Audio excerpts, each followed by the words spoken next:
បាទសួស្តីពុកម៉ែបងប្អូនជាទីស្រឡាញ់បាទប្រហែលថ្ងៃនេះពុកម៉ែបងប្អូនដឹងហើយថាពួកអាចោរឈ្លានពានសៀមបានឈ្លានពានទឹកដីរបស់ប្រទេសកម្ពុជាយើងម្ដងទៀតហើយវាបានទម្លាក់គ្រាប់បែកទៅលើសាលារៀនមន្ទីរពេទ្យក៏ដូចជាផ្លូវថ្នល់ហើយនិងស្ពានរបស់យើងហើយក៏មានបងប្អូនជនភៀសសិកជាច្រើនដែលគាត់បានរត់ចោលផ្ទះសម្បែងដែលផ្ទះសម្បែងគាត់នៅក្នុងតំបន់ក្តៅចឹងហើយក៏គាត់បានជំនះមកនៅ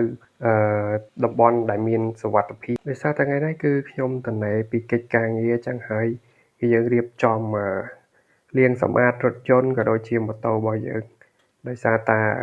ខ្ញុំជិះប្រហែលអាទិត្យនេះគឺខ្ញុំមិនដែរលាងសោះបានឡានរបស់ខ្ញុំជិះទៅដល់កំពង់ធំបាត់ដំបងមកវិញអត់ដែរលាងទេទុកគ្នាចោលចឹងណា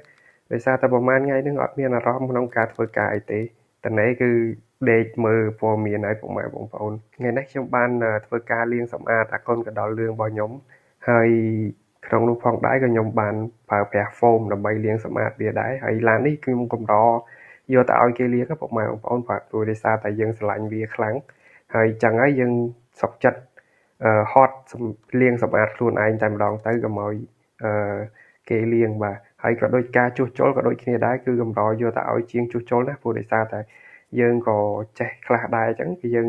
អាចជួសជុលខ្លួនឯងបានច្រើនដែរបាទអូខេពុកម៉ែបងប្អូនបាទមុននឹងយើងបាញ់ហ្វូមគឺខ្ញុំបានបាញ់ទឹកដើម្បីឲ្យដីហ្នឹងវារីកព្រោះដោយសារតែដីហ្នឹងយើងទុកយូរពេកអញ្ចឹងហើយវាកាន់ជាប់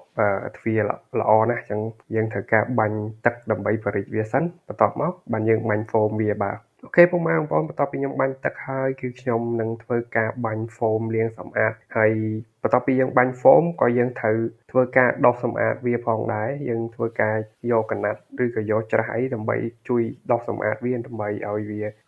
បានស្អាតជ្រះល្អអញ្ចឹងណាពុកម៉ែបងប្អូនបើមិនជាយើងមិនសម្អាតទេអញ្ចឹងហើយគឺវាអត់ស្អាតទេព្រោះហ្វូមរបស់យើងវាអត់អាចជំរុះដី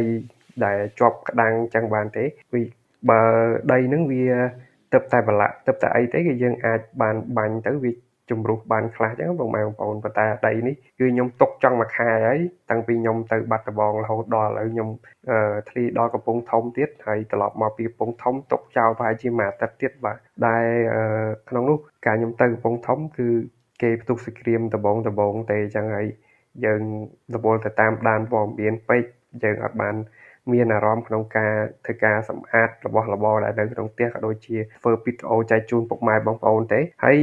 តាក់ទងនឹងគ្រឿង Visto ក៏ខ្ញុំបានទិញមកច្រើនដែរបាទព្រោះដោយសារតែឡានខ្ញុំវាធ្លាក់កបាំងផុកពេលដែលខ្ញុំជិះទៅកំពង់ធំរៀងយូរដែរកាលនោះវាលិចទឹកតាមផ្លូវអញ្ចឹងវាប៉ះទឹកប៉ះអីទៅវាធ្វើឲ្យកបាំងផុកនឹងវាបែកធ្លាក់អស់មួយចំហៀងហើយមួយចំហៀងហ្នឹងនៅពេលដែលយើងជិះចូលផុកអីគឺទឹកផុកហ្នឹងវាសាចចូលដល់ម៉ាស៊ីនអញ្ចឹងហើយធ្វើឲ្យម៉ាស៊ីនរបស់យើងគឺប្រឡាក់ផុកពេញហ្នឹងហើយពុកម៉ែបងប្អូនបាទពុកម៉ែបងប្អូនបន្ទាប់ពីយើងធ្វើការលាងសម្អាតហើយក៏បាញ់សាប៊ូដុសកែវវាហើយយើងធ្វើការបាញ់ទឹកជំរះឲ្យពុកម៉ែបងប្អូនយើងធ្វើការបាញ់ទឹកជំរះឲ្យគឺបញ្ចប់ប៉ុណ្្នឹងឯងហើយវីដេអូនេះអត់មានអីទេមានតែលាងឡានប៉ុណ្្នឹងឯងអាប់ដេតវីដេអូបន្តទៀតខ្ញុំនឹងធ្វើការដូរគ្រឿងពុកម៉ែបងប្អូនបាទព្រោះយើងទិញគ្រឿងមកច្រើនដែរអស់ខ្ទង់$35ដែរអូខេពុកម៉ែបងប្អូនយើងនឹងជួបគ្នានៅវីដេអូក្រោយទៀតបាទវីដេអូយើងគឺមានតែប៉ុណ្្នឹងទេពុកម៉ែបងប្អូនយើងបាទហើយយើងនឹងជួបគ្នានៅវីដេអូក្រោយទៀតអរគុណច្រើនបាយបាយ